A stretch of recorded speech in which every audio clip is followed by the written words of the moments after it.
Ողջույն, ձեզ հետ ԻԱԿ-ումբի հերթական արդեն 25-րդ թողարկումն է։ Այսօր մեր ծրագրում դիտեք։ Օնլայն լինելը նորաձև է, իսկ նորաձևությունն արդեն օնլայն է նաև Հայաստանում։ Ծանոթանում ենք ամենանորաձև բլոգին։ Երաժշտական գրախանութները մեռան, կեցցե համացանցը, նոտաներն այնտեղ ազատ են եւ անվճար։ Ովքեր են խոսում բժիշկների խնդիրների մասին, միայն թե ոչ բժիշկները։ Ում են ձեռնտու հիվանդ բժիշկ լարված հարաբերությունները, քննարկում ենք մեր տաղավարում։ YouTube-ից Vimeo 1 ինտերնետային քայլ է, անել թե չանել այդ քայլը։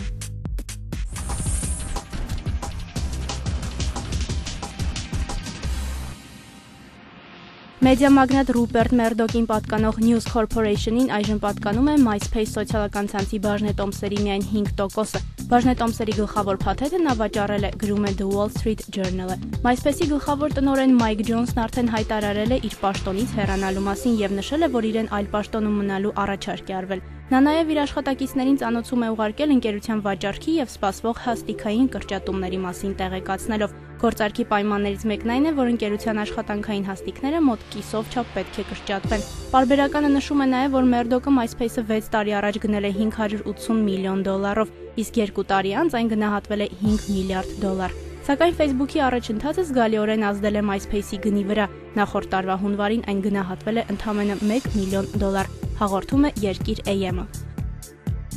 Աշխարհի խոշորագույն Facebook սոցիալական ցանցը նախատեսում է այս շաբաթ գործարկել նոր հետաքրքիր ֆունկցիա, որը կայքի հիմնադիր Մարկ Ցուկերբերգը գնահատել է հրաշալի։ Ինչպես հաղորդում է Reuters-ը, այս մասին Ցուկերբերգը լրագրողներին հայտնել է հունիսի 30-ին Սիեթլում գտնվող Facebook-ի գրասենյակում։ Նրա խոսքերով նախագիծը մշակվել է Սիեթլի գրասենյակի աշխատակիցների կողմից։ Վերլուծաբանները կարծում են, որ Facebook-ի նոր ֆունկցիան կարող է կապ ունենալ բջջային կամ պլանշետային շուկայի հետ։ Ցուկերբերգը հրաժարվել է նոր նախագծի մասին լրացուցիչ տեղեկություն հաղորդել։ Հիշեցնենք, վերջերս Google ընկերությունը բացեց նոր սոցիալական կայք Google+, որը լրագրողները շտապեցին անվանել Facebook-ի մրցակից։ Վերլուծաբանները կարծում են, որ եթե առաջիկայում Facebook-ը չթարմացնի իր ֆունկցիաները, նրա լսարանի մեծ մասը կփախչի Google+, տեղեկացնում է Թերթ AM-ը։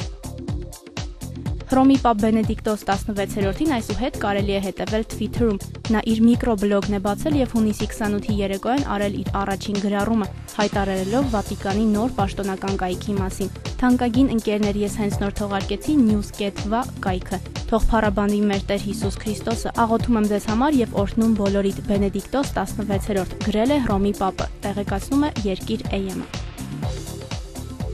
Առևտրի հարցերով ԱՄՆ դաշնային հանձնաժողովը ձեռնամուխ է եղել Twitter-ի գործունեության հետաքննությանը պարզելու համար նրա ազդեցությունը միկրոբլոգների, ծառայություններն օգտագործողների համար հեշտացնող հավելվածներ մշակող ընկերությունների վրա։ Ըստ Associated Press-ի, հանձնաժողովի ներկայացուցիչներն արդեն հարցաքննել են նման մի քանի ընկերությունների, պարզելու համար, թե ինչպես է նրանց բիզնեսի վրա ազդում Twitter-ի գործունեությունը։ FTC-ին մասնավորապես հաջողվել է պարզել, որ Twitter-ը խանգարել է Uber Media-ին ձեռք բերելու TweetDeck հավելվածը, ինչպես նաև մի քանի օրով թույլ չի տվել հավելվածների մուտքն իր սերվեր։